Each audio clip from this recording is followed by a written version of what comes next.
Hi dear, कैसे हैं आप लोग। उम्मीद करते हैं आप लोग बेहतर होंगे। आज हम लोग पढ़ने वाले हैं यहाँ पे कोल एंड पेट्रोलियम, जो बहुत ही इंपॉर्टेंट पार्ट है कार्बन एंड इट्स कंपाउंडा का, जो क्लास 10th के केमिस्ट्री के अंदर आता है, जिसके बारे में आज हम डिस्कस करेंगे। इससे पहले हम लोगों ने 8th क्लासेस के बारे में पढ़ चुके हैं। जो भी स्टूडेंट्स पहली बार देख रहे हैं इस साइट्स को, पीछे वाला वीडियोज़ को देखना चाहते हैं, तो आपको डिस्क्रिप्शन बॉक्स में लिंक में मिल जाएगा, जहाँ से आप पीछे वाले क्लास को देख सकते हैं। या मेरे चैनल को सब्सक्राइब नहीं किए तो एक बार आप लोग सब्सक्राइब कर दें, साथ ही साथ बेल आइकन को प्रेस भी कर दें, ताकि हमें मोटिवेशन मिलता रहे। चलिए तो फिर आज डिस्कस करते हैं हम लोग यहाँ पे कोल एंड पेट्रोलियम के बारे में। तो यहाँ पे हमारा हेडिंग होगा coal and petroleum. Coal and petroleum, coal and petroleum. चलो आज हम इसको क्या करेंगे, डिस्कस करेंगे किसके बारे में, कोल और पेट्रोलियम को। तो अच्छे से आपको समझना है और वीडियो के लास्ट तक आप लोग बने रहेंगे। ओके, तो सबसे पहले कोल और पेट्रोलियम को समझने से पहले सबसे पहले हम समझेंगे फ्यूल के बारे में। तो बचपन के क्लास में हम लोग पढ़े हैं, या फ्यूल जब पूछेगा कि व्हाट इज फ्यूल, तो बोलेंगे fuel is a material, fuel is a material that had energy store inside it.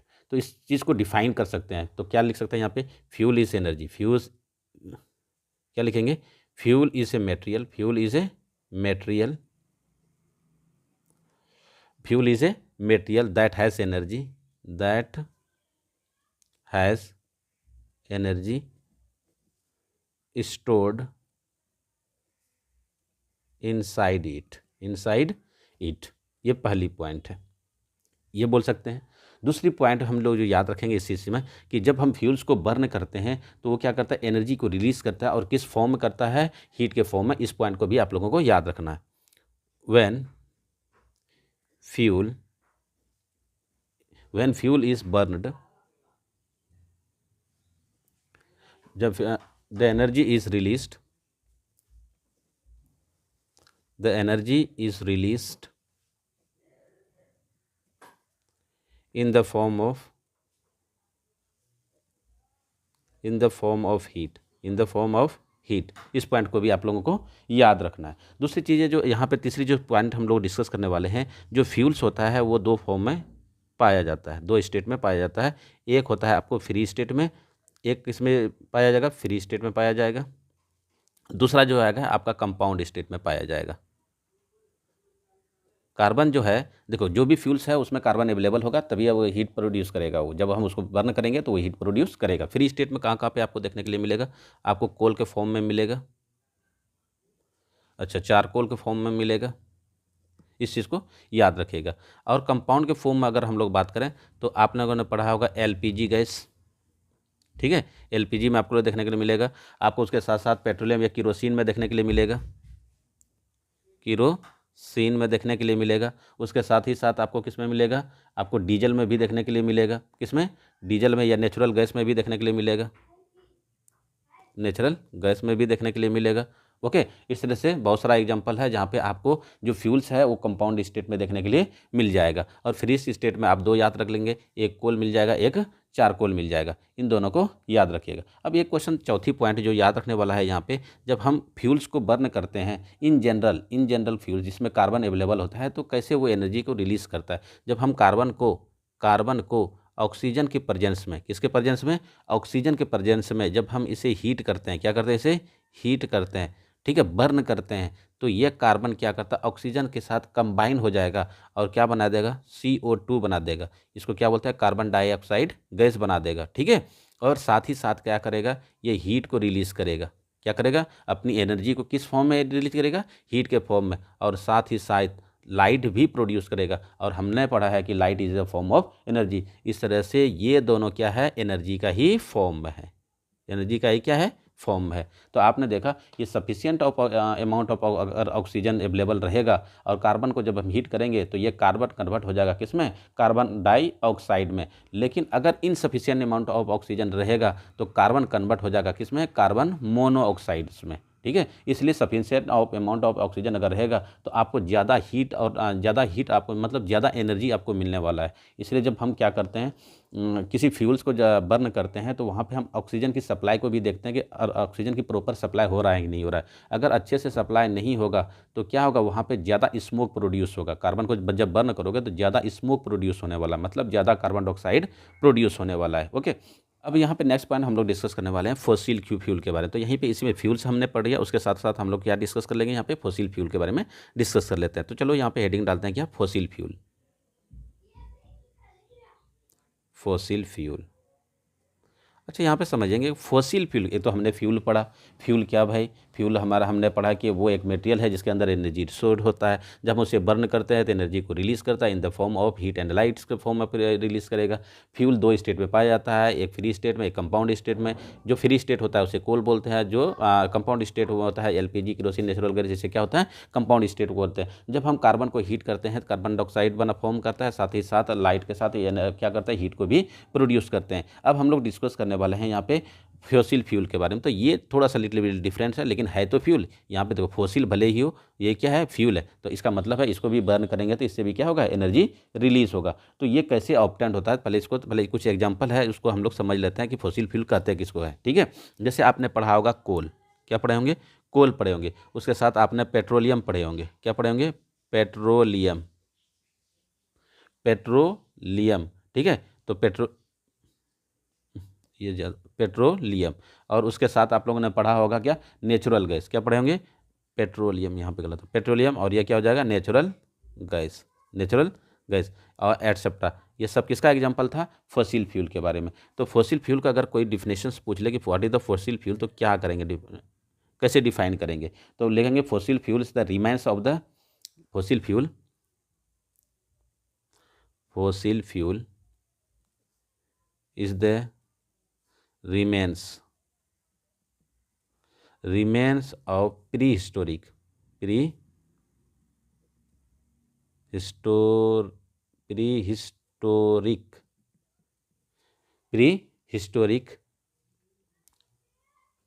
plants और एनिमल्स। क्या लिखे? Fossil fuel are the remain of the prehistoric plants and animals which buried, क्या लिखेंगे? Plants buried under the, या which buried under the ground for million of the year,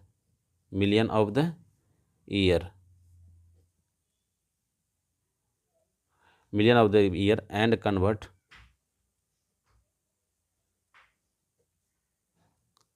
into fossil fuel। इस point को भी आप लोगों याद रख लीजिएगा। अगर डिफिनेशंस पूछे तो आप लोग इस तरह से बोल सकते हैं कि फॉसिल फ्यूल किससे बना है? या तो एनिमल से बना है, या तो प्लांट से बना है, या तो दोनों से बना है। ठीक है, किसके वजह से हुआ है? इसके ज़मीन के अंदर दब जाने की वजह से। कितना years? Million of the year से ज़मीन के अंदर दब जाने से उसके अंदर प्रेशर, टेम्परेचर की वजह से क्या हो गया? वो कन्वर्ट हो गया, किस में कन्वर्ट हो गया? फॉसिल फ्यूल में कन्वर्ट हो गया। ओके, इस पॉइंट को आप लोग याद रखिएगा। अब यहाँ पे एक चीज़ और हम लोग को पढ़ना है कि जो कार्बन, हम लोग नोट में अब याद रखिएगा, हम लोग इन जनरल समझते हैं क्या, जो कहा है कोल के अंदर सिर्फ कार्बन होता है, ऐसा बिल्कुल भी नहीं है। कोल है, क्या है? कोल। कोल के अंदर जो मटेरियल्स आपको देखने के लिए मिलेगा वो मिलेगा आपको, कार्बन भी इसमें देखने के लिए मिलेगा, इसके अंदर हाइड्रोजन भी देखने के लिए मिलेगा, और इसके अंदर ऑक्सीजन भी देखने के लिए मिलेगा।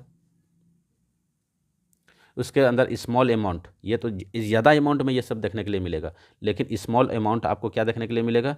नाइट्रोजन देखने के लिए मिलेगा, और इसके साथ ही स्मॉल अमाउंट आपको सल्फर भी देखने के लिए मिलेगा।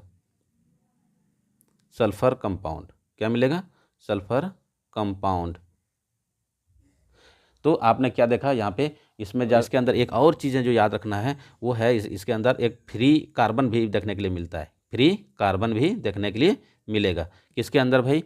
कोल के अंदर। तो हमने 4-5 पॉइंट है। पहली चीज़, कोल के अंदर हमको कार्बन देखने के लिए मिलेगा, हाइड्रोजन देखने के लिए मिलेगा, तीसरी चीज़ हमें ऑक्सीजन देखने के लिए मिलेगा, साथ ही साथ उसके अंदर क्या होता है? नाइट्रोजन भी देखने के लिए मिलेगा, सल्फर कंपाउंड भी देखने के लिए मिलेगा, उसके साथ साथ उसके अंदर फ्री कार्बन भी होता है। इस टोटल कितने हैं? 6 एलिमेंट्स है। इस 6 एलिमेंट्स को भी आप लोग क्या कीजिएगा? याद रखिएगा। ओके, अब इसके बाद हम लोग डिस्कस करने वाले हैं कि पेट्रोलियम के बारे में। तो हम लोगों ने यहाँ पे हेडिंग भी डाला था कोल एंड पेट्रोलियम। हमने यहाँ पे कोल के बारे में डिस्कस कर लिया कि कोल इज द या बोल सकते हैं coal is the mixer of the compound. क्या लिख सकते हैं यहाँ पे? डिफिनेशन अगर लिखना चाहेंगे तो क्या लिखेंगे यहाँ पे? इसको पहले समझ लेते हैं, उसके बाद डिफिनेशन को, तो उसके बाद हम लोग क्या करेंगे? आगे डिस्कस करेंगे। लिखेंगे coal is complex mixture of compound of carbon, hydrogen, sorry, hydrogen,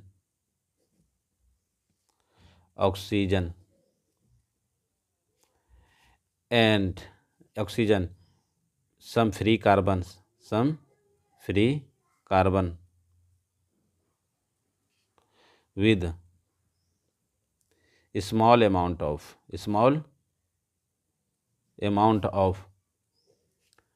nitrogen and sulfur compound, sulfur compound। Okay, इसे आप लोग याद रख लीजिएगा। छोटी सी पॉइंट है, आप लोग उम्मीद करते हैं आप लोगों को समझ में आ रहा होगा। अगर आप लोगों ने वीडियो को लाइक नहीं किए हैं तो आप एक बार लाइक कर दीजिए, अपने दोस्तों में शेयर कर दीजिए, ताकि आपको क्लास 10 का केमिस्ट्री का एक कार्बन एंड कंपाउंड का एक बेहतरीन नोट्स मिल जाए, जहाँ आप समझते हैं यहाँ पे पेट्रोलियम के बारे में। आप लोग जैसे ही जानते हैं पेट्रोलियम, अभी हम देख रहे थे ये क्या है भाई, ये एक फॉसिल फ्यूल है। पेट्रोलियम क्या है? फॉसिल फ्यूल है। किसके वजह से बना है पेट्रोलियम? बना था किसके वजह से? ये बना था प्लांट्स और एनिमल्स के वजह से, decomposition of plant and animals. तो हम लिखेंगे यहाँ पे हाउ, अगर आप क्वेश्चन पूछे हाउ पेट्रोलियम वॉज फॉर्म, तो लिखेंगे पेट्रोलियम वेयर फॉर्म। क्या बोलेंगे? Petroleum were formed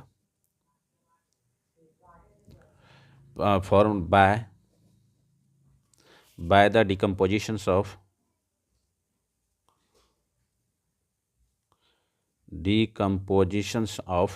petroleum were formed by the decompositions of decomposition, अगर हम ये बोल सकते हैं रिमेन्स ऑफ एक्सट्रीमली, क्योंकि वो छोटे छोटे एनिमल्स और प्लांट की वजह से होता है। Decomposition of remains of extremely छोटा, वहाँ पे देखो फ्यूल्स ऑफ कोल भी बन रहा था, वहाँ पे एक्सट्रीमली स्मॉल नहीं होता था, छोटा नहीं होता था।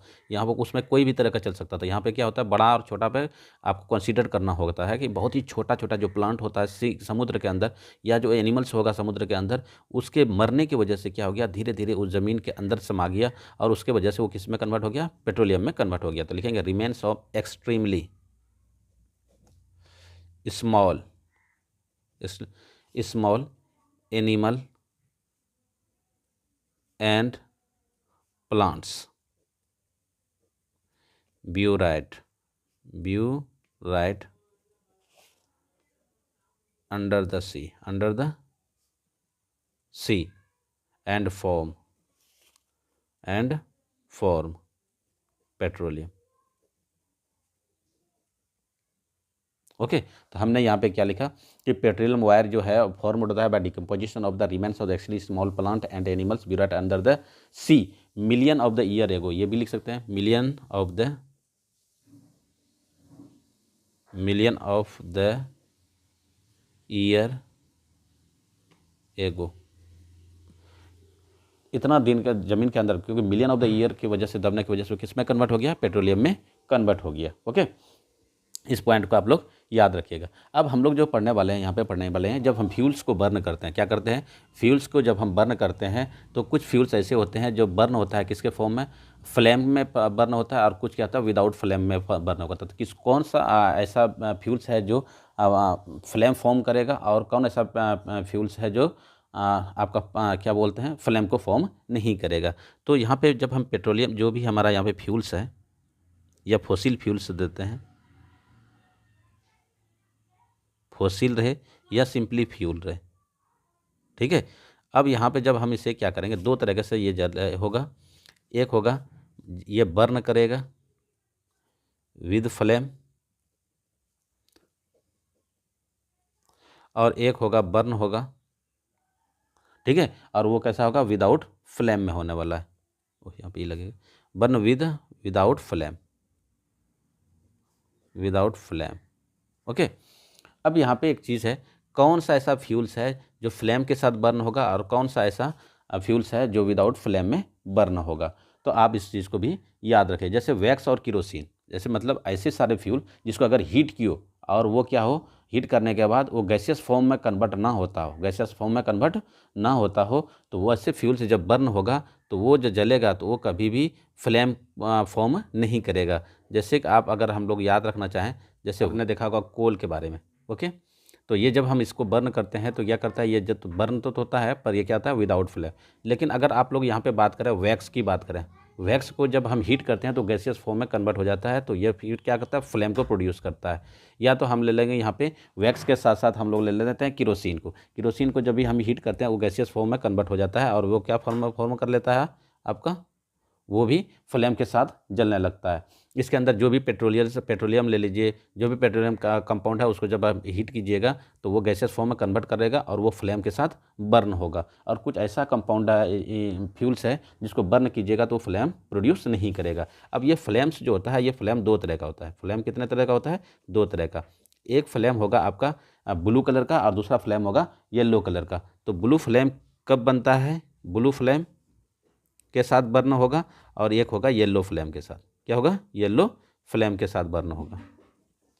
अब किसमें ब्लू फ्लेम होगा, किसमें येलो फ्लेम होगा, उसको भी याद रखना है। अगर sufficient amount of oxygen supply कीजिए, किसी फ्यूल को बर्न कीजिएगा, sufficient amount of oxygen supply कीजिएगा तो वो बर्न होगा किसके साथ, ब्लू फ्लेम के साथ होगा। और अगर सफिशिएंट अमाउंट के साथ अगर आप ऑक्सीजन सप्लाई नहीं कीजिएगा तो वहाँ पे जो फ्यूल से बर्न होगा वो क्या होगा, येलो फ्लेम के साथ बर्न होने वाला है। तो येलो फ्लेम क्या करता है, लाइट प्रोड्यूस करेगा, और ब्लू फ्लेम करेगा, लाइट प्रोड्यूस नहीं करेगा। तो कहा जाता है कि येलो जो फ्लेम से होता है वो ल्यूमिनस फ्लेम से कहलाता है, और ब्लू फ्लेम जो होता है नॉन ल्यूमिनस फ्लेम कहलाता है। इस बात को भी याद रखिएगा। यहाँ पे दो पॉइंट हम याद रखेंगे, जब सफिशिएंट अमाउंट ऑफ ऑक्सीजन रहेगा, sufficient amount of oxygen is supplied, is supplied, तब क्या होगा, ये बर्न होगा ब्लू फ्लेम में। और इस ब्लू फ्लेम को क्या बोलते हैं, non luminous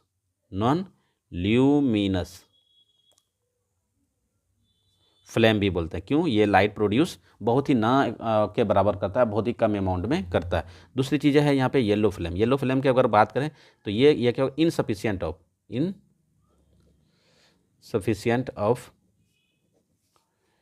insufficient amount of oxygen is present बोलेंगे, या is supplied, is sufficient amount of oxygen is supplied. अगर ऐसा होगा तब ऐसा होने वाला है। और दूसरा चीज़ पॉइंट यहाँ पे रखें, इसको बोलते हैं ल्यूमिनस। क्या बोलते हैं इसको, ल्यूमिनियस फ्लेम भी बोलते हैं इसको। क्या बोलते हैं, फ्लेम। क्यों भाई, ये लाइट भी प्रोड्यूस करेगा। तो आपने देखा होगा कि जो कैंडल वगैरह सब वैक्स सब जलता है तो वहाँ पे क्या होता है, येलो फ्लेम प्रोड्यूस करता है। क्यों भाई, वहाँ पे सफिशिएंट अमाउंट ऑफ ऑक्सीजन क्या होता है, फ्यूल्स के साथ मिक्स नहीं होता है। लेकिन जब हम घर में आप यूज़ करते हैं, जैसे कि एलपीजी गैस जलाते हैं, तो आप क्या देखते हैं, वो येलो फ्लेम के साथ जलता है। क्यों, उसमें जो जहाँ पे फ्लेम बनता है वहाँ पे छोटी छोटी सुराख से होता है, और वहाँ पे एलपीजी गैस क्या होता है, अच्छे से ऑक्सीजन के साथ मिक्स हो जाता है, और mix sufficient amount of oxygen होने की वजह से वो कैसा होता है, वो ब्लू फ्लेम को फॉर्म कर लेता है, और वो ज़्यादा से ज़्यादा क्या होता है, हीट को प्रोड्यूस कर पाता है। वो वहाँ पे कंप्लीट कम्बिशंस ऑफ हीट फ्यूल्स होता है। ओके, इसका कोल एंड पेट्रोलियम्स, इसको हमने यहाँ पे डिस्कस कर लिया है। आगे की क्लास में हम लोग जो पढ़ने वाले हैं आगे क्लास में हम लोग डिस्कस करेंगे कम्बिशंस के बारे में, chemical properties of carbon compound, इसके बारे में हम लोग नेक्स्ट क्लास में डिस्कस करेंगे, जिसमें कम्बिशंस के बारे में भी डिस्कस करेंगे। उसके साथ साथ हम लोग डिस्कस करने वाले हैं सब्स्टिट्यूशन रिएक्शन के बारे में, एडिशन रिएक्शन के बारे में।